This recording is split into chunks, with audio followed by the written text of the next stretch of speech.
in your view, is the difference between customer service and customer experience? Look at us as almost like a premium brand, right? So you have to deliver that premium brand service. Customer service for me is, you've got 10 guys, right? Let's just say those 10 guys do one job a day. So that's 10 jobs. You might be able to get 13 jobs done a day. So you're still paying, as a business, you're still outlaying the same money, but your revenue's increased. I actually had a heart attack when I was 32.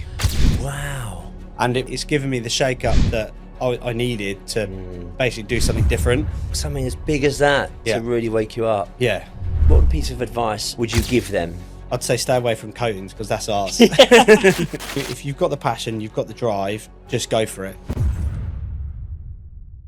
Welcome to Working On It, the podcast for service-based business founders who want to scale without burning out. Today's guest is Matt Cooper. Matt has a huge experience in business leadership and strategy. He's built and led successful companies, and along the way, he stumbled across a very impressive, interesting product called Nordic Chem. As always, thank you very much for listening. Now let's dive into the episode. So, Matt, welcome to Working On It. Thank you very much for coming down, and I know you've travelled a bit away, so thank you very much. I really appreciate it. Let's rewind. So, is it right you were once a garage door installation guy? Yes, I was. Yeah, back in the day. Yeah, for my, I say for my sins, but no, that's kind of where my journey started, I guess, in like industrial areas and stuff. Yeah, so I was like repairing electric gates, garage doors, anything like that, really. That's amazing. Yeah.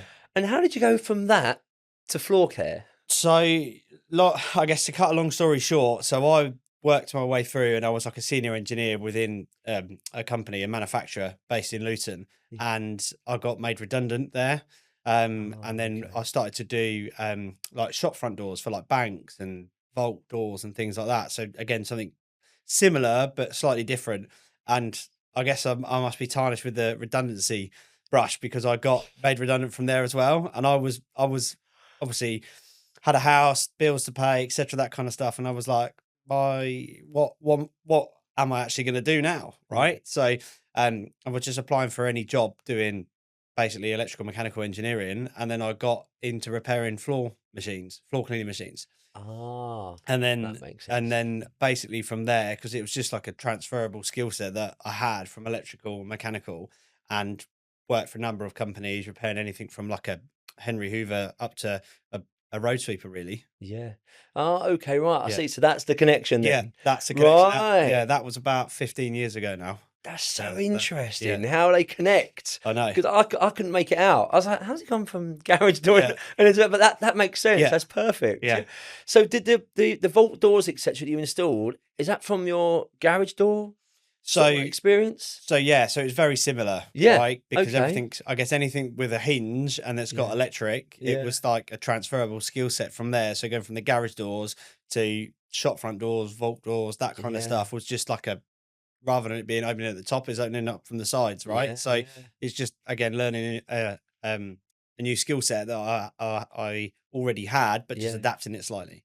That's amazing. Like the way you broke it down, like the simplicity of it. You know, it's all the door along the way, but you think like a garage door to a vault door, it's just an insane difference. But absolutely. Absolutely. So what attracted you to Nordic Chem? And what is it about? And why should it be used and where? Very, very good questions. Some powerful questions in there. Right? And I'm going to do my thing now and go hard in on it. Okay, right? You've got a lot of sales experience. Yes, So you say a lot of sales experience, and somebody told me years ago that people buy from people. That's true. And I never really understood it. But then when I look back on my journey, I guess through my career and how we've built the business today, it's poignant because I never realized I was selling, even though I was selling. And when I look back, it's like, when I was fit someone's garage door, they would recommend the business that I was working for to their friend or their family member. And then they would ask me to go back. Yeah. And I guess that's where my sales journey started. Right. And for me, it's always like, I love being given a problem. I know it sounds absolutely ludicrous, but give me a problem and I'll find a way to solve it. Yeah. Right. That's just in my DNA. That's probably why you've done so well with the floor care products, like the machines repairing them and such, Yeah. So I love it. I guess I don't like an easy ride, right? So Redundancies. yeah, redundancies, and for me, I mean, just going back slightly, working for those different businesses. I actually had a heart attack when I was 32, Wow. and it kind of put everything in perspective for me. And I was That's amazing. living a life that I was just, I guess, plodding along with, and I didn't really realize my potential. So Jeez. that So it took something as big as that yeah, to really wake you up. yeah. So They say what brought it on at all? it was just they said a catalyst of things: bad diet, Right. early mornings, late nights, sleep deprived, and just stress, Jeez, really. wow. So I know it sounds a bit crazy and a bit ludicrous, but Mm. anybody that knows me will know that I'm not exactly, Yeah. I'm a little bit different, shall we say? But I'm actually, in a way, not grateful that it happened, but kind of grateful that it happened, Yeah. because it's given me the shake up that I needed to Mm. basically do something different.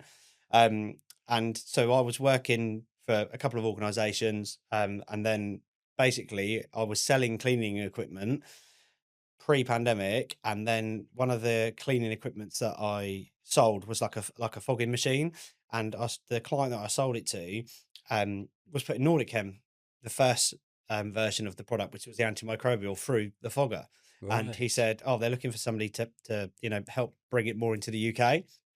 So I had a conversation with the guys, came in as a consultant, and basically that was it. And then deals were done, etc. And now running the UK as its own entity within Nordic Chem, Yeah. within my business, and it's just basically pushed it on from being an antimicrobial to an antimicrobial and a ceramic coating. So where did it originally begin, Nordic Chem? Where does that come from? So the guy who started the business is a gentleman called Ben Hayson. So he Australian, now lives in Sweden. Right. His family were in the construction business in Sydney, and they were developing like woolen mills into like loft style apartments, and they needed an antimicrobial to stop the mold coming back.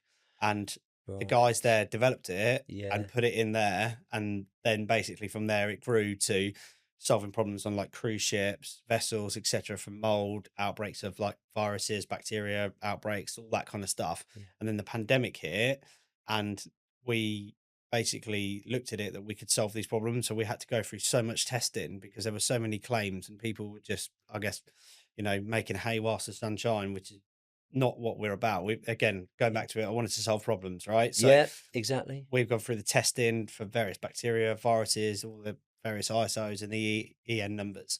And then the ceramic side of it came in because the guys were involved in the automotive industry for the world's first and only water-based ceramic coating. Okay. Right. Okay. Yes. So then Yeah. basically what we've done is, the chemist will kill me for saying this, took the antimicrobial, took the ceramic coating, put it in a bottle, and it's good to go. And I can assure you it wasn't straightforward as that. And then once we had the product and the formula that was stable, trying to bring it to market, right? Coming out of a pandemic where people were over cleaning, to reduce cleaning Yeah. was an absolute nightmare. And I think that's why it probably hasn't worked as well for other companies. And we just took a completely different approach with it, just purely on savings. And when we say savings, it's our industry is struggling for staff massively, and trying to get the right staff in. People are now using Nordic Chem to backfill hours. Okay. So Yeah. because we could have an increase in productivity, and there's certain things as well, doing that as well, which then will reduce the recruitment costs as well. Mm. Okay. Especially if you've got remote sites or sites that've got like high turnover of staff. I mean, you and I both know what that's like, right? Yeah. So trying to do something like that was challenging, and trying to prove the facts and figures, because on average, the return on investment for somebody purchasing Nordic Chem is anywhere upwards of 50%. But is that because of the labour costs? So it's the labour costs, Right. it's the chemical costs, Right. it's Okay. consumable costs as well, Gotcha. and obviously from a CO2 point of view as well. So we're saving water, we're saving electricity, like petrol, diesel, pressure washers, reducing the amount of Oh time wow, people you've have gone to quite eat. deep into it. Yeah. Yeah. So Okay. we've gone really, really hard into Mm. it. And it's not just my doing it, it's the guys behind the scenes, right? I guess I'm the face of the brand and the business, and people are calling it Matt's Magic Water, right? A Which new is, company, perhaps. yeah, maybe. But the guys are really drilled down into scope 1, 2, and even into scope 3 of the whole sustainability package that's there to look at it and say, what can we actually do? Because what we don't want to do is make a claim without having the evidence to back it up. And even still now, I mean, we're 5 years in, approaching into year 6, and people are still like, your savings, your ROIs, we think you've inflated them, and we're like, we're not going to achieve anything by inflating them, right? Yeah. We're giving you the facts and the figures, and it's actually helping with loads of things. Contract retention, it's giving the contract cleaning companies an extra insight into the actual site and the ground staff and actually what's happening. So it's helping. It's almost like an independent audit as well. Yeah. Whilst we're on site, so it's really driving standards. It's driving, one thing that people don't touch on now, and I guess people are a bit nervous because I made that comment earlier on about making hay while the sun shines, but the whole virus side of things as well, and actually having a surface that's free of bacteria and viruses, and with the product as well, it's terminating the bacteria that causes the odor. Yeah. So we can get rid of the odors within washrooms and things like that. So again, it's just a whole experience. And if you've got something like hospitality, which is really struggling at the moment, right, with the cost of living crisis and things like that, it's going to make that experience for those customers, those clients coming in, just a lot better going forward. So, I think there's a statistic out there that we make our assumption of a business or a premises that we walk into within 3 seconds. So if we can help with that and help with client retention and return business, we're doing our job right. And would you say, can you go on any surface? Yes, it can. It can, Yeah. any surface at all? Yeah, any surface. I mean, for instance, It's quite we've a wide market, isn't it? yeah, and that's why it's been really hard, I guess, for a product like this to come into the commercial cleaning market, because it sounds too good to be true. And if I was on the other end of it and someone said, right, this is your ROI, it can go on any surface, you'd probably be like, okay, mate, pull the other one, kind of thing. Yeah. Right? But when we say any surface, like plasterboard walls, we're stopping mold on walls and things like that with the product. So again, from a health perspective, surfaces staying cleaner for longer, asset protection as well. So, if somebody's got a surface that's brand new fitted out, they can put this on and then extend the lifespan of those surfaces. So from a facilities management point of view, I think this is one of the things that was really poignant for CBRE, is that which helped with us getting through that journey and winning the cleaning innovation of 2025 was the asset protection. So they can refit a building and then lock those surfaces in, a bit like pressing pause on the TV, that they're not going to wear. You're wearing down our coating versus actually wearing down the substrate itself. Yeah, exactly. Obviously, I've given it a go myself, so I've seen it in action as well, and it is a very good product. But remember before when we used to have the sealant on the floors, Yes. or you'd seal something and it attracted dust, and then you'd have to strip it to neutralize it, and then you'd reseal it and so on.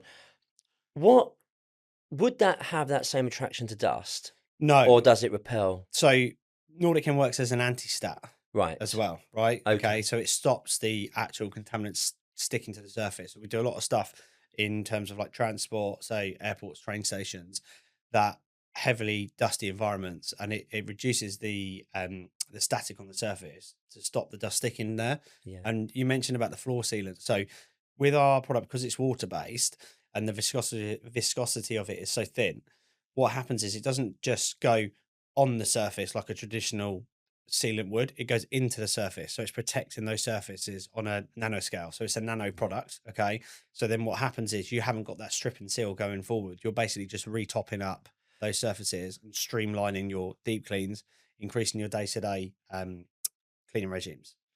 So with that, like, let's say, for instance, from a window cleaner's point of view, or an owner of a cleaning company's point of view, that relies on labour and contracts being X amount of cleans, this would reduce the amount of cleans, wouldn't it?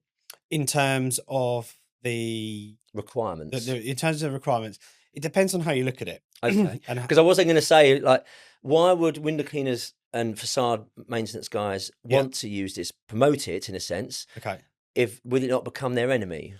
It's a very good question, and we've been challenged with this quite a few times. And, Okay, been a bit. I guess I've been a bit nervous to, right back in the early days, because we're trying to grow the brand, grow reputation, and I don't want to put anybody out of business. But likewise, when you explain the product, I can see the passion in your face Yeah. as you explain it. Yeah. So there's got to be like, it's got to be such a great product. I've experienced myself, it is a great product, but I just thought I'd ask these questions. Yeah, absolutely. So then we, put it out there, Yeah. So in terms of, for like a window cleaner's perspective, right? And you'll know this a lot better than I will. You'll go and clean a building top to bottom, right? And someone will say, you missed a bit, and it isn't, because I've met your team and I know how incredibly conscientious the team are. But looking at it, you could clean a window and it might take you a week to clean a building, right? So in that time, a bird could fly in the window, you could get bird mess, you could get dust. So what Nordic Chem does, our standalone product for external glazing and facades, is called Nordic Chem Stay Clear. Okay. Right. So what it does, it helps keep those surfaces cleaner for longer. Yeah. So it protects the work that your guys are doing to keep it cleaner in between the cleans. Okay. Yeah. And then another perspective, and it's completely up to the end user how they position this, is that what will happen is you can reduce the amount of cleans, okay, but still, do the full package how you would do it before, but we're reducing the risk at working at height. So if we were doing 4 cleans a year, when we're now only doing 3, the windows stay clean within that period of time, okay, but we're reducing the risk at working at height by 25%. Of course, yeah, definitely. That's it. And I know with our projects that we've worked on, we use it, certainly the ones that have regular build-up of limescale, that works an absolute treat. Yeah. Because they don't really want it more frequently than monthly, etc. So it's just keeping it looking great all that time. Yeah. But it's just, let's say, for instance, if like you were to do it, that obviously costs an extra bit on top. So trying to sell that to the customer, and they would then say, okay, well, we'll just reduce it down to 3 cleans, but that 4th clean will pay for the Nordic Chem then. Yes. But then there's less net profit on the jobs from a cleaning company standpoint. Yes, I can understand that. I mean, for us, what we're looking at is increasing the commercial cleaners, or the window cleaners, bottom line. Okay. Yeah. So, for instance, let's just say, in an ideal scenario, you put this in at your own cost, right? And sometimes people will tell the client, some people won't. What it does, so for a couple of things, it helps with client retention, because obviously, if you're delivering a service and your windows are stay cleaner for longer, the client less likely to go elsewhere. Okay. But for you as a business owner, what this does, this makes the repeat cleans easier. Okay. So your team are spending less on site. Okay. Obviously, from an output perspective, it's fantastic. Input contracts is a little bit harder to implement this. But output, if you can, let's just say you've got 10 guys, right? I know you've got more, but if you've got 10 guys going around cleaning the buildings, if they could get around them quicker, let's just say those 10 guys do 1 job a day. So that's 10 jobs. You might be able to get 13 jobs done a day. So you're still paying, as a business, you're still outlaying the same money, but your revenue's increased. Yeah. So it's looking at it from that perspective. That's a good way to just flipping it on its head. Yeah. That's a really good way of looking at it. So it's like you can kind of increase the results, can't you? Sort of like the actual delivery. Yes. At the other end, in a sense. So yeah, no, that's actually a really good way of looking at it. So and again, looking at it from a sustainability point of view, if let's just say your guys are cleaning the window, and I know for the way I'm going to explain it, it'll probably seem minuscule, but when you scale this up over the buildings that we're dealing with, right? Obviously, if you're looking at it and you're doing a whole tower block in Canary Wharf, let's just say, if you've got something stubborn, you're going to have to use more water, more chemicals to get that off. If the coating's there, you're not going to have to use that much water, etc., going forward. So there's a water saving there as well. Yeah, and likewise, sometimes some developments and some buildings are only interested in doing once a year, and we don't really do too much of those, but we get invited to tender for these once a years, and whenever we go back, it's crazy, like the amount of dirt and stuff that's built up. If we were to say, look, as an add-on, add this on, so it stays, as you said, it stays cleaner for longer. But regardless of whether we add it on or not, they're still going to stick to their once a year. Something's stuck in their ways, So adding this on is another sort of like an additional charge, in a sense. Yeah, so like an additional charge for those once a year ones, but also as well, again, from an asset protection point of view, and from a cost saving point of view, if you're having to use limescale removers, pumice powders, that kind of stuff going forward, this removes the need to do that. Yeah. And also with the gaskets that we know, those thick black mastic gaskets that are in between, that they bleed and they leave those horrible run marks down, we can help eliminate that as well. So when it's raining, it's like giving that self-cleaning effect. Yeah. So every time it's raining, which is at the minute we've got nice weather, but normally, right, it's every other day. Every other day they're getting a free clean, right? You know, it's helping with that process. Yeah, exactly. Yeah. No, I mean, as I say, we use it, so it's pretty good anyway, you know. Um, so with the so zooming out for now, the bigger picture stuff. Yeah. So where do you see Nordic Chem in the next 5 years? So as a business and as a company, our motto is to coat the world.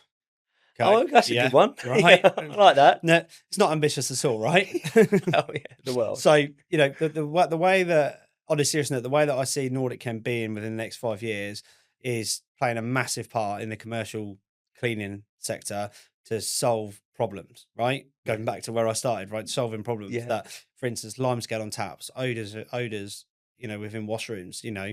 If anybody's looked at my LinkedIn, they'll, you know, I've probably made a name for myself as a toilet guy, right? Yeah. Because we're Yeah. traveling up and down the country, you know, we shouldn't have to go into dirty areas. Yeah. And it's just raising the profile of commercial cleaning, that it's not just the bottom of the food chain. It's, you know, if we go back to lockdown, we were all classed as key workers, right? Because things had to be clean. That's And right. it's trying to get it back to that state that you shouldn't have to walk into a dirty area. And obviously, I know the challenges that, you know, when people listen to it, be like, well, you know, it's labor, etc. Give us a call. We're, Yeah. we offer product guarantees now, and we can make that statement to say, going forward, you can redistribute your labor across your contract, Yeah. okay, and make those savings. And it's about solving those problems so that, you know, you can actually go chemical free, you know, and you haven't got to hemorrhage hours doing monotonous tasks. And inevitably, one thing that we haven't touched on is making the cleaners' lives easier, because it's almost like they'll go into an area and people won't respect that area, and those areas will be dirty.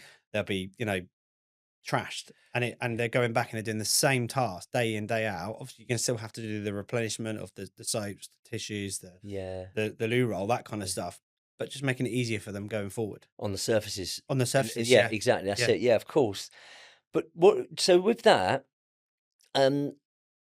what do you reckon is going to be needed for you to coat the world? It's a very good question. Yeah. It's a very, very good question. I guess, in a nutshell, and being brutal, is people just to have that full understanding of the product, Yeah. that it does what it says on the tin, to coin a phrase, Yeah. you know, and to trust us and just give us that opportunity to show you that it's working. I mean, the business has grown so much over, I'd say, the last 18 months, because, you know, people are starting to take us seriously now. Yeah. And it's, again, coming out of that era of cleaning so much to reducing the cleaning, but not sacrificing the actual standards.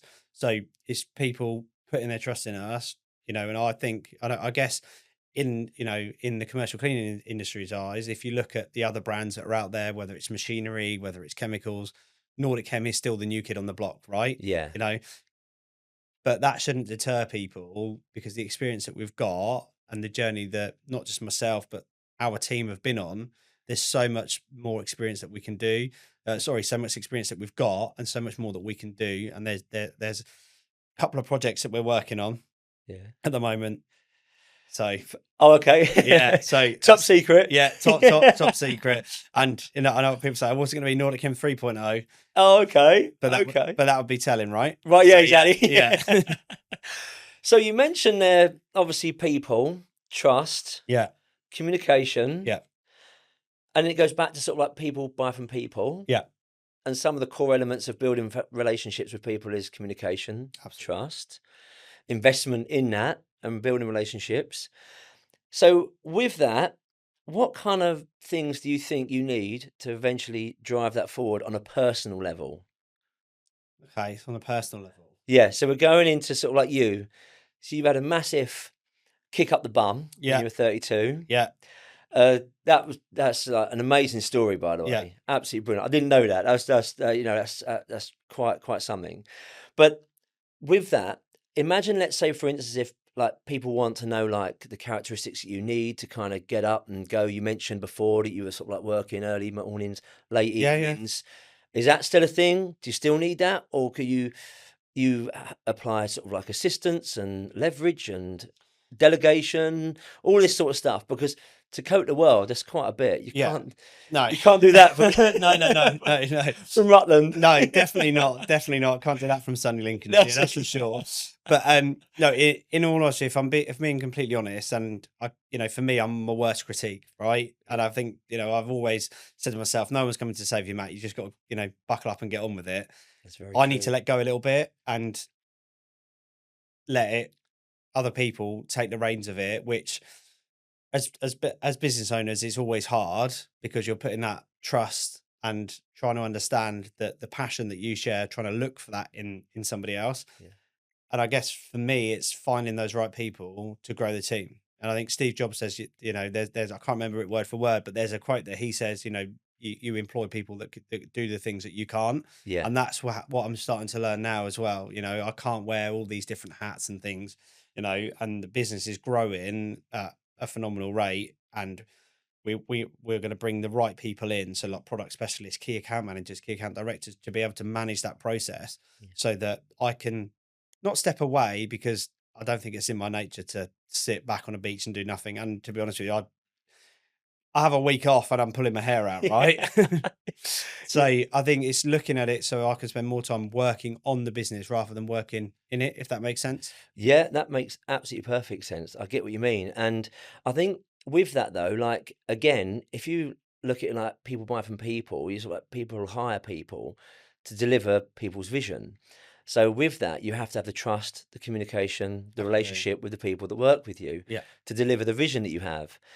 So I think with that, it's a sense that you've got to understand that you've got to train people and understand that when they come in, they're not going to know exactly what you want, but it's a way of delivering your vision to them.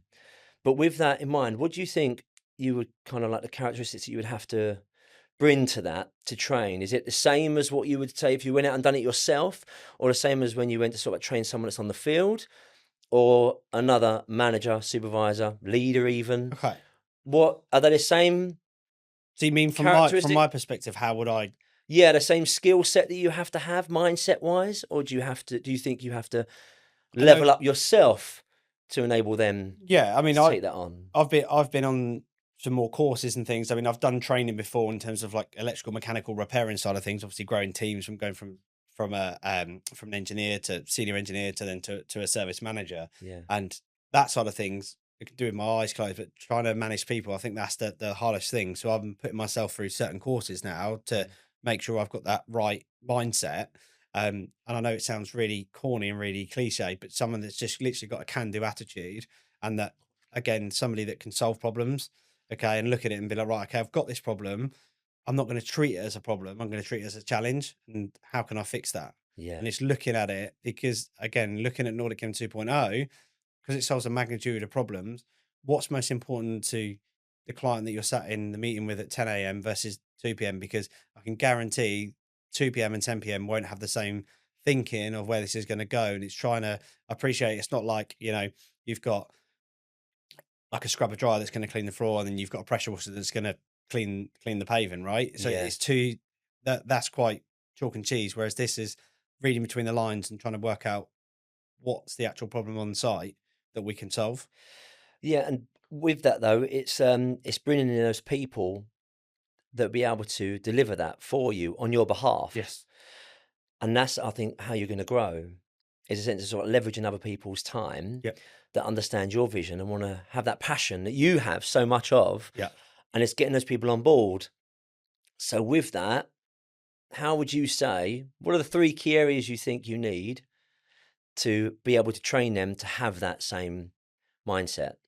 So I would say, so from my perspective, what do I need? Yeah. Well, from you, from a sort of like a leader, a business owner, that sort of thing. Yeah. Because it's completely different to training someone on film, on the tools, on the field, than it is to sort of like train them as such, trust them they're going to deliver your vision when your back is turned, in a sense, or you're not with them. Yeah.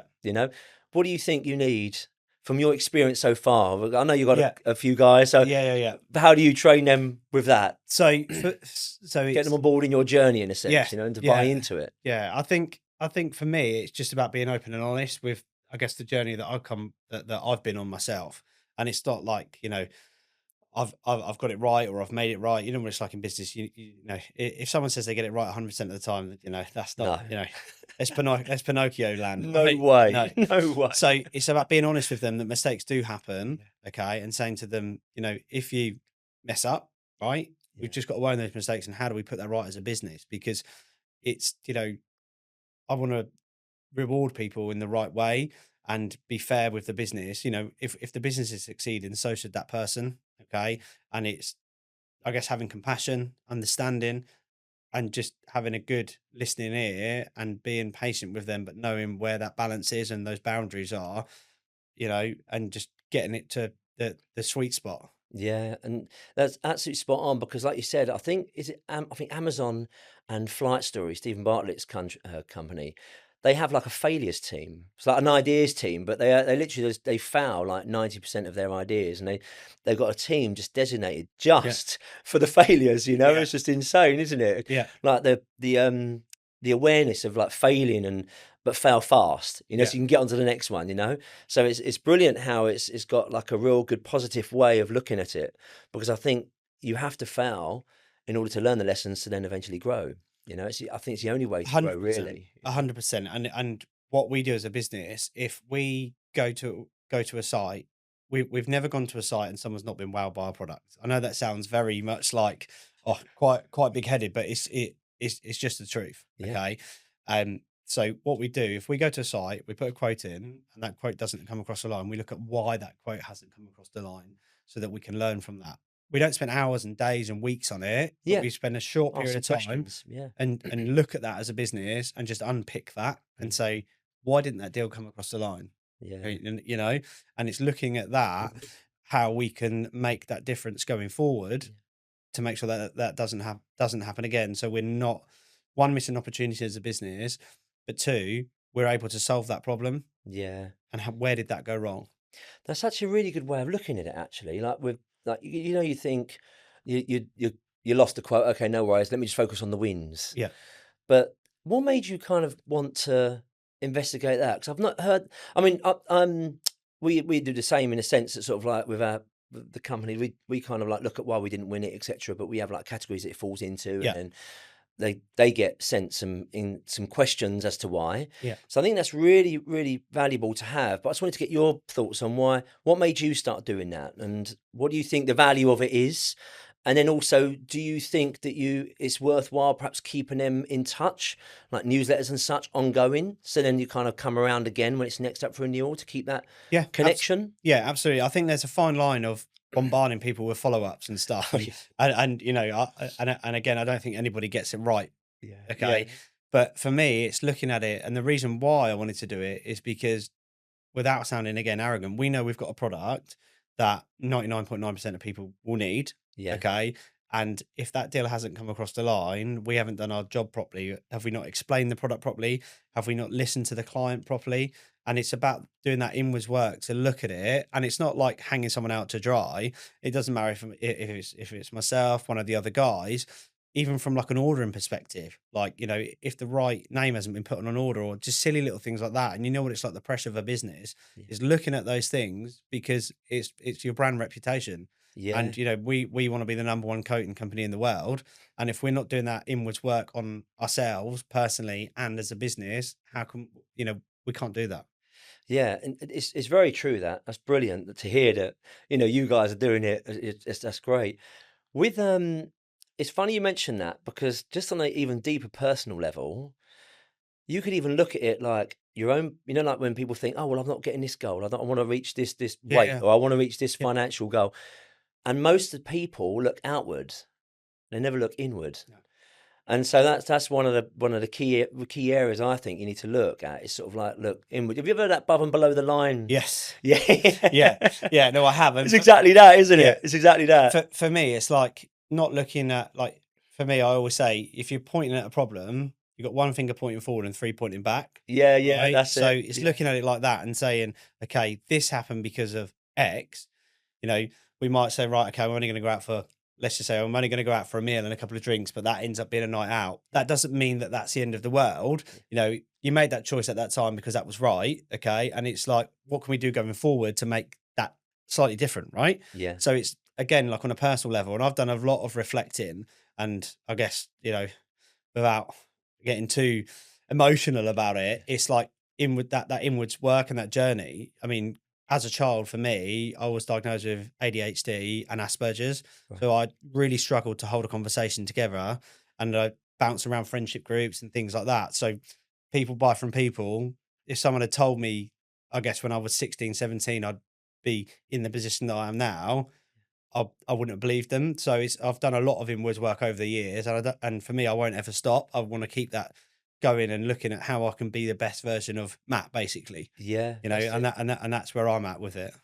I tell you what, that's I mean, that's why I love these sort of conversations, because I really get to know someone on another Yeah. level. And there's a few things I didn't know about you until Yeah, today. But that also that conversation, you know, sort of like Spurgeon and Yeah. I mean, that is insane. And Yeah.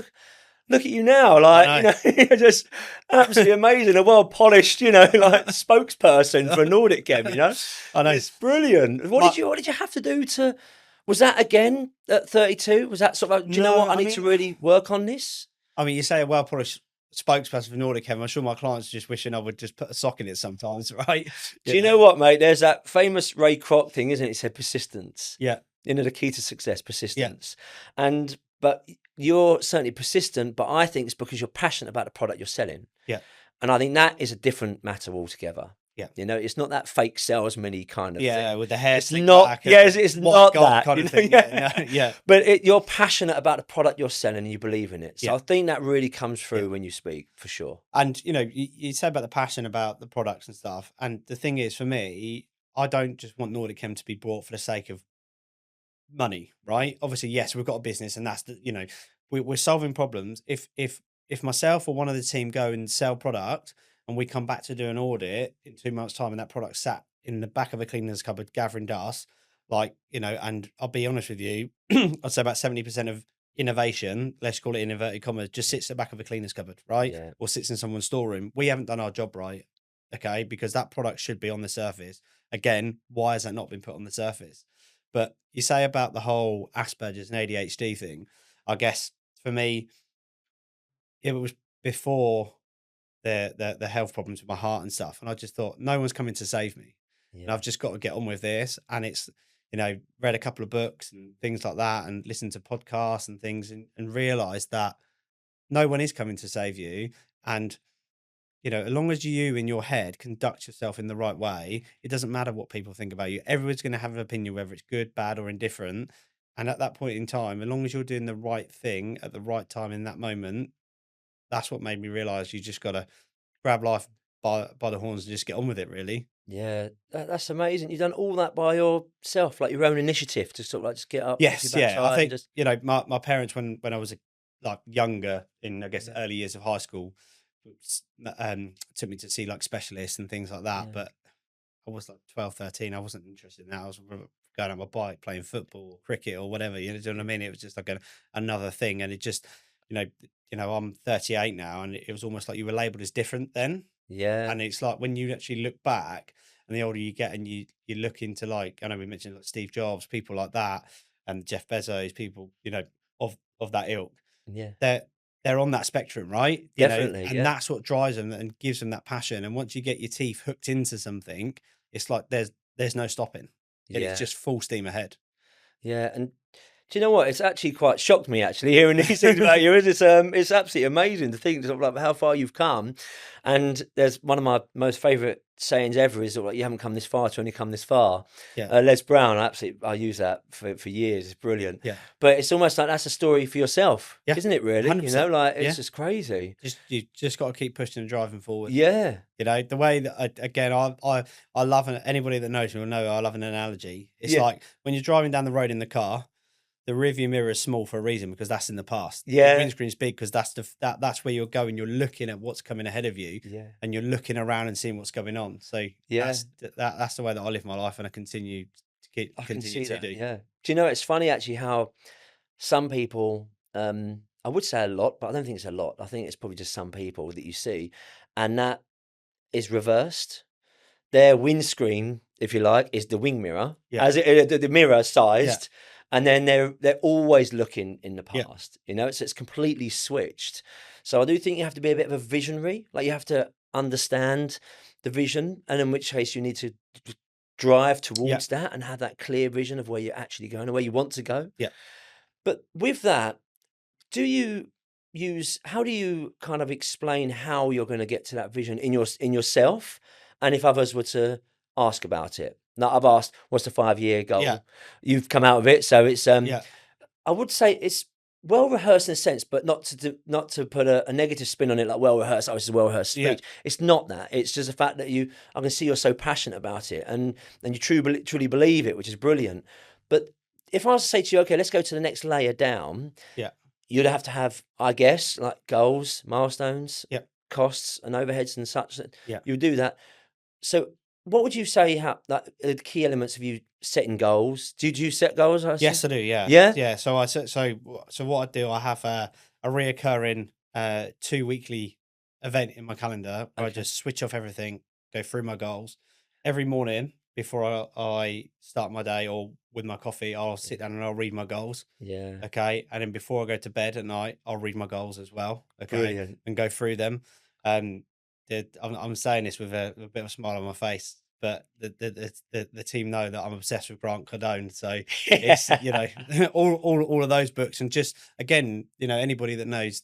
That's why the morning and the evening thing, 'cause Yeah. he does the same. Yeah. Yeah. And for me, it just works because if I say, right, okay, I'm going to set this time, you know, it just doesn't work for me. And it's about, you know, 10x in everything, right? And literally being at that point and just sitting down. And sometimes in my head, I'll have these ideas and I'll just jot them down. And then it's usually on the train out or the train in, or, you know, I spend a lot of time in the car at the minute, obviously going across the country and just building the business and the brand and the reputation. And that's my thinking time.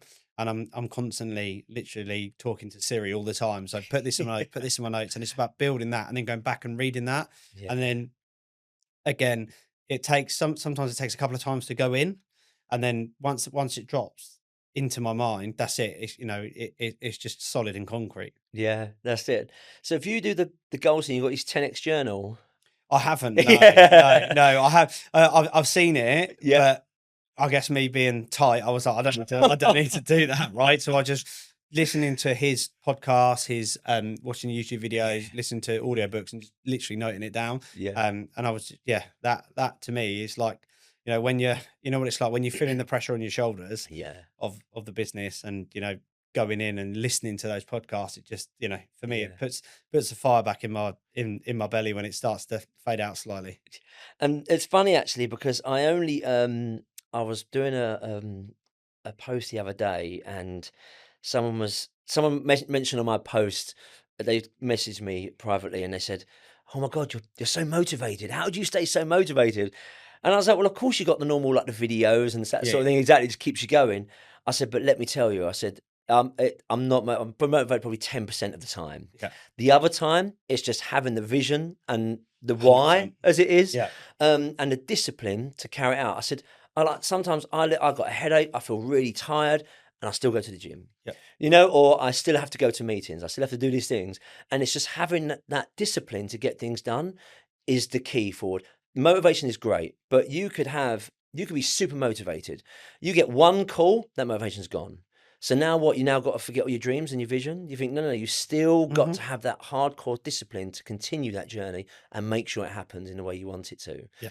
So I think it's great that you mentioned about checking the goals in the morning and the evening. That's a discipline, and having your fortnightly check-ins of your goals. What is that, like a day, or do you go away somewhere else? No. So Somewhere what neutral? I do, Well, that lovely conservatory place you took me to before, you know, that was a lovely place. I can't remember the name. where was that? That was in St Albans, wasn't it? It was. Yeah, Sopwell House. Yeah, that's Yes. it. So, Yeah, lovely place. You spend the day there?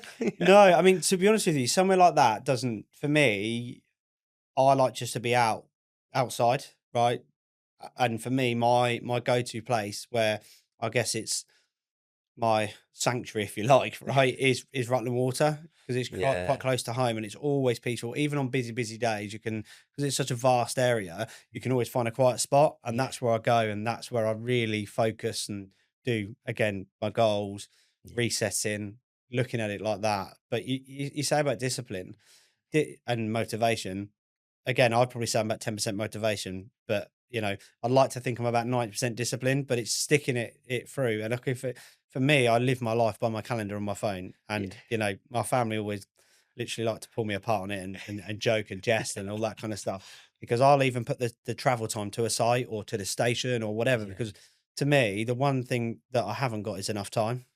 So I'm Yeah. blocking that out. Like if I'm sitting down to call clients, follow ups, I'm not just sitting down to ring one client. I'm doing a whole batch of it when I'm in the car, right? Yeah. In the nicest way, because that's my time. And it doesn't matter what comes in, the team can help with that and manage that process. But it's about looking at that and having that discipline to say, right, today I'm driving to Bath. I've got 3 hours in the car. How many calls can I get done in that time? And Yeah. focusing on that. And if and it's making the most of the time. And what I've seen a lot of businesses do is just have meeting after meeting after meeting after meeting, and that eats away into the day.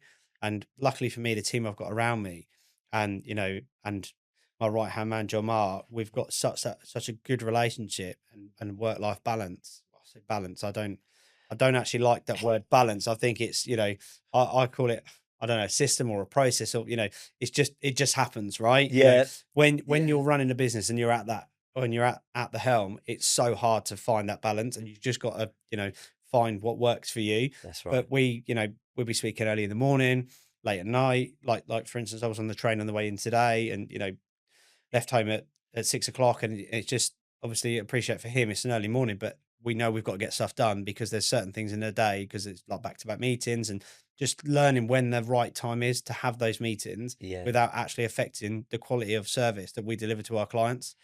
Yeah, and it's funny you mentioned about the work-life balance because I've been questioned a couple of times on this, and I think it isn't a work-life balance. It's just life. Yes. Like it's like enjoying the passage of time. It's like a journey through life. And I always say, just try and fill it with as many positive, good experiences as you possibly can, Yeah. and try and get rid of the not so great stuff. Yeah. And then as you grow and you experience the not so great stuff, do you know what? I don't really like that. I'm not going to do that again. Or I'll do less of that. Yeah. Let me try and do more of this because I do really like that. And it's just trying to fill that journey with the stuff that you like and try and get rid of the stuff that you don't Yeah. like. And 100%. and that's it. So it isn't really work life. It's just, like it's It's just just life. life. Yeah. It's just life. Yeah. Just Yeah. try and make it as good as possible. Fill as many as experiences, build as many memories as possible. Yeah. No, And that's definitely. And it's like, if one of the team are doing an application training, or, they're going out and they're doing, the full end-to-end service, they're like the deep cleaning side and then into the coating, and that's happening. Obviously, we do a lot of stuff in commercial offices in like Manchester, central London, Birmingham, major cities, Edinburgh, etc. Those buildings are shut down on the weekend, right? So I can't be like, oh, it's the weekend, come 5 o'clock on a Friday, my phone's in a drawer. It doesn't work like that, yeah. right? So you've got to be on hand to help with that, and obviously as time progresses, that will become less and less because we'll have a team around it. But right here, right now, it's, if my phone rings, I'm there. Yeah. I've got to do that, and I've got a good family around me and a good support network that appreciate the journey that I'm on. Yeah. And I appreciate that I can probably be a bit of a challenge to to handle as a character at times. But then I think they'll probably see the passion though. Yes. So I think that's what I think, and I think you've only built that good network around you because you as a person. I think that's a reflection of how you are as a person. Because if you're not very nice and you're not a great guy, then you're not really going to have a network around No. you, are you? No. Certainly No. not a supportive one anyway. No. So I think that's probably a reflection on you as a person. Yeah. But So having said that, just like we said, you and I have had these conversations. You don't get it right 100% of the time. You never will. yeah, And just like we said earlier, it's about learning from those mistakes. How can we do better? yeah, It's not like, oh, I stuffed up. Let's go in on myself and pull myself apart. Okay, yeah, I stuffed up. Let's unpick that and see, where did I stuff up? What did I do wrong? And that could be for any member of the team, right? To understand that. And it's not like a name and shame kind of thing. It's about working on that, like I said, to make sure these things don't happen again, yeah. and understanding and learning from the journey that I guess inevitably is life. Yeah, definitely. And that's the thing. You've got to learn from all experiences, haven't you? Good and bad, you Yeah. know.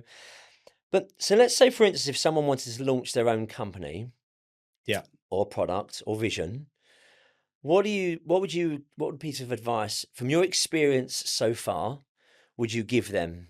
I'd say stay away from coatings because that's ours. Yeah. First and Yeah, foremost. first and Yeah. foremost, no. You know, to be honest with you, anybody that wants to start anything, I would say if you've got the passion, you've got the drive, just go for it and don't look back. Obviously, you need to run the numbers. You need to make sure that yourself and your family are viable. I mean, when I came into Nordic Chem, obviously you had to make certain sacrifices. Moving back with my parents at 32 into a box room, and I'd say if you can go back and live with your parents in your 30s, you can run a business, right? That's a lot challenging, right? But no, I would generally, on a serious note, I would say if you've got the passion and you've got the drive and you know there's a market for it, just go for it. Yeah. Just run it in the background. Use your 9 to 5 to fund your 5 to 9. Oh, okay. Oh, Yeah, that's a good yeah, one. yeah, Yeah, that's a good yeah. one. It's a LinkedIn post there. Yeah, I know, Yeah. right? It makes a difference from, look at our coating or look at these horrible toilets, Yeah. definitely. Yeah. But literally using your 9 to 5 job Mm, to then fund what you're going to do between 5 to 9 and have that running in the background. And once you've got that reoccurring revenue from that, yeah. then you're in a position to move forward. And just being connected with the right people, you know, the amount of work that you'll know what it's like, but I guess from product perspective, the amount of work that you have to do in the initial stages for basically nothing, right? Yeah. You know, No one's buying it at the no, moment, isn't it? You've got yeah, to produce it yeah, first. yeah. You've Yeah. got to produce it. You've got to have your samples. You've got to have just that you can't do everything on your own. Yeah. But I would say what we used to do, we used to outsource the little bits and pieces that are important but aren't important, like your marketing, things like that, and just bringing the right people in with that experience, utilize people's knowledge and leverage their knowledge and their experience to Mm, be able to help build the business, the brand, the product, the service that you've got. And more than anything, and I see this everywhere I go in the UK, not not every person's like it, but I would say when you go somewhere and you have excellent service, it sticks in your mind yeah. just like bad service does. And I would say we get poor service more often than we get good service. So it's just about going above and beyond and actually saying you're gonna if you say you're gonna do something, just do it.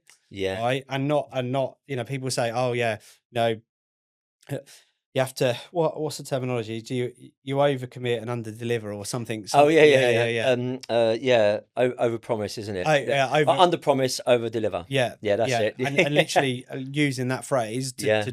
do that, and we won't tell somebody we can do something that we can't. I Yeah. think it's about just being ethical, being ethical with the product, with your brand, with the business that you've got or the vision that you've got, and sticking by that. Yeah. Do you know what? It's so funny you touch on that because like we've built like our company that we've got, we built that mainly on client recommendation, word of mouth. And then when we back in 2019, we done like we stripped the company right down. So I got a marketing director, etc., and someone to help me out to investigate why we got where we did at that Yeah, point, what we need to do to grow to the next level. And we got in touch with a lot of our customers, and we said, like, what is it about Outcome? Like, why do you keep referring us? And I said, because you just deliver exactly what you say you're going to do. And I was like, is that it? And they're like, yeah, that's literally it. He goes, because that's so hard to yeah, find, yeah, just to do exactly what you said you're going to do. That's it. yeah. No bells and whistles. No, Just deliver on your promise. yeah, So it's really funny you touched on that because I do think that's so big. It's absolutely huge. Even when you have some things done at home, like from, sort of like a contractor might come into your house, they might promise everything and they might turn up a few days later with no communication and you think, oh, God, that's a real pain. Do you know what I mean? But the yeah, guys that really stand out are the ones that are there early, ready to go, and they yeah. deliver exactly as they said they're going to. And for me, it's all about first impressions as well, right? Definitely. You only get one First shot at impression. it. Yeah, you literally you do only get one shot, right? So from the vehicles that people are in, the way that they're dressed, the Mm. uniform, the way they present themselves, just silly little things like you know what it's like. You can lose a job or a contract for not being tidy, right? Yeah. And just following and just do like I know there's a lot of BS around it, but just literally if you're gonna say if you say you're gonna do something, let's just do it, Yeah. okay? And like you said a second ago, Brad, the thing is a lot of people will promise you the world and they won't give you that, Yeah. right? So stick by your guns, right? And just make sure that you deliver what you say you're going to deliver. Yeah, and to go back to the Grant Cardone thing, he's one is overpromise and overdeliver. Yeah. He goes, no Yeah. matter what it costs, what it Yeah. takes, resources wise, just make sure you overpromise and overdeliver. Yeah. So of course there's that one, but then that's in America. Just quickly on the Grant Cardone thing, I had one. Have you been to the growth cons over there? No, I haven't really. So I've been to a few, Okay. and there was the first time I ever went was in Vegas, and at the time I was only turning over like about £500,000, and it was great fun, brilliant fun. And so I went over there and I thought, right, I want to grow, and I thought, right, I want to be £1 million by next year. Yeah. And when I got over there, I thought, right, I'm going to go over here, try and see if I can draw some knowledge to get me to that goal. Yeah. And no word of a lie, right, Matt? When I was in there after the second day, I thought, I made me too small. I want £10 million by next year. Yeah. Yeah. So you went on the whole 10x journey. I went on the 10x journey. Love it. I fell for it. Absolutely love it. Yeah. But on the journey back from Vegas, was it a 12-hour journey? Yeah. It was almost like every 7,000 miles, I was like losing $1 million. And then by the time I got back to London, I was like, I'll settle for the $1 million. Yeah. But it's just something different over there, you know? It's just crazy. You know, when you're over there, it just boosts you, and it just boosts your beliefs. And I do think there's a lot of truth in that, like how they just get it so vast, you know? Yeah. I think it's just everyone around them is just like, well, if you fail, don't worry about it. You'll try again. Just go for it again, you know? But in England, it's almost like, well, if you fail, well, I could have told you that. I could tell you, you know, why did you try in the first place?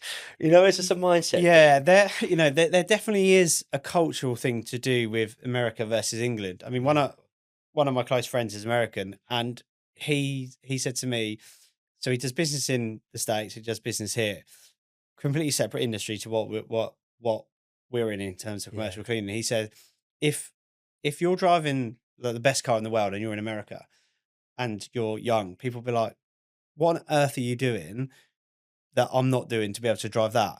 Whereas if that's in the UK, that car that you're driving, someone will either vandalize it because they're jealous or literally call you every name under the sun. And it's like, if someone's doing well, congratulate them, you know. It doesn't, like, everybody's on their own journey, right? You know, everybody's on their own journey.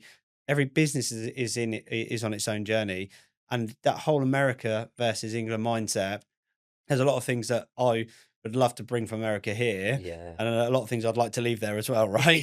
But that's true. That is one of the things. It's like, you know, if someoone's doing well, congratulate them. You know, you don't have to be bitter. They would have had their low points as well on their journey. Yeah, it's always 100%. ups and downs. Always ups and downs. And to coin a phrase that's in my mind, it's always better, not bitter. Yeah, that's right. Yeah, right? Exactly. That's brilliant. 100%. Yeah. 100%. So just 3 more things. So we touched earlier on about customer service. Yeah. What do you think, in your view, is the difference between customer service and customer experience? So customer service, I would say, is what you deliver on. Okay. So, right. So if I'm looking at it as our business, right? So we have quite a few packages that people can take, and it's detailing out and saying that customer service is we're going to deliver X, and we deliver that. Okay. And then it's, how do you deliver that? How do you conduct yourself on site? You know, and it's silly little things like, is your guy turning up with his shirt half hanging out, right? You know, is he fumbling for paperwork in his bag? It's that experience you want. At the end of the day, we like to think of ourselves, you know, coatings. We have a problem that coating is looked at as like a cleaning product. So we're seen as this massively expensive product when realistically we're not at all, right? So it's, people look at us as almost like a premium brand, right? So you have to deliver that premium brand service. It's almost like walking into an Apple shop, right? And, you know, the floor's covered in yesterday's sandwiches or the phones are covered in dust. You want to be able to deliver that 10 out of 10 service. So customer service for me is telling the customer you're going to do something, and the experience is actually carrying that out and taking the customer on that journey. And let's be honest, it's life. Things don't always go to plan, right? Yeah. We had it the other week that there was 150 bottles delivered to a site, okay? And the pallet that they were on, the guy unloading the truck put his forks through half the bottles, right? But it's how you manage that situation, right? You know, accidents happen. Yeah, it was an accident, right? Obviously, I was jumping up and down like a thing possessed in a service station over in Wales, right? But it is what it is. It happens. You have to let it go. It's how you manage that. Customer understood it wasn't anything that we done. We literally got the rest of the product delivered to site the following morning, and our guys still carried out the training. It still oversaw the majority of the application. It was just one of those things that happened. And it's about how you manage that process. And I know it sounds a bit crazy me saying this. It's almost like if things go wrong on a site or with a deal, it's how you rectify that builds that strength and that trust within the business. Because that customer knows when the proverbial hits the fan, Nordic Chem are going to deal with it. That's right. And they're not going to run away from it and literally put their, hoods over their heads and just run away and cry in a corner. They're actually going to, deal with it, sort the problem and make it up to the client. And that's exactly as you said, that's the experience. That's how you made them feel at the end of it. So it's a bad situation turned good in a sense. Yeah. So I think that's a good way of looking at it. Brilliant. And I guess the flip side of it and a positive, the client had a coated loading bay, so they're not going to get that's true. Right? Yeah. That's very true. That would stay cleaner for longer. Well, it was one of my guys, and they actually come up with it and said, well, this product that's here, rather than us just mopping it up and just putting it away, why don't we just spread it across the floor with a squeegee? And then they were actually adding some extra value, right? For free. Yeah, that's exactly. a good customer experience. Yeah. That's brilliant. So just two more things. Is AI. Yeah. I know this is a huge thing. Yeah. So we've been going for hours about this one. Yeah. But in 30 seconds, do you think, and how do you think it might affect Nordic Chem? So one of the projects that we're currently working on encompasses AI. Okay. Well done. Brilliant. So that's as much as I can say on that, because I can literally feel our legal team beaming eyes in the back of my head, right? Yeah. Sat in the office. But I think it played a massive part. I think you have to use it in the right way. Yeah. Okay. We're already starting to integrate AI into our business in terms of tendering tools, for product specification, that kind of stuff. So I'm a bit hesitant because I know. No, okay, no worries. I just look forward to seeing that. Yeah, but generally, I think it plays a massive part, or will play a massive part in the industry if utilised the correct way. And I think just to touch on that, some people get scared by it, but almost like you want to use it as a tool. But if you're actually burying your head in the sand, then you'll be the one that's actually left far behind. Yeah. You have to be proactive with it, understand it, learn from it, and use it as a tool to make your services better. I think that's probably the best way of doing it. But then it sounds like that's you in a nutshell, really, because you're proactive, getting off your backside and just want to go head on, So it's great. Yeah, no, definitely. And I think, looking at it, it's the way that I explained it to one of the guys the other day, because they were on the fence about it. I said, if you think about when we had typewriters, right? And when people changed to laptops, they said, what do I want to look at a bloody screen for, right? But where's a typewriter now? Yeah. You don't see it, do you? Right? And the same thing's going to happen as we transition through this technology journey. It's about utilizing it. And I must admit, when I first started using AI on a personal level and in the business, I was like, I'm being lazy. But then I thought, actually, I'm not. I'm leveraging my time. Yeah. I'm actually getting the productivity out of it.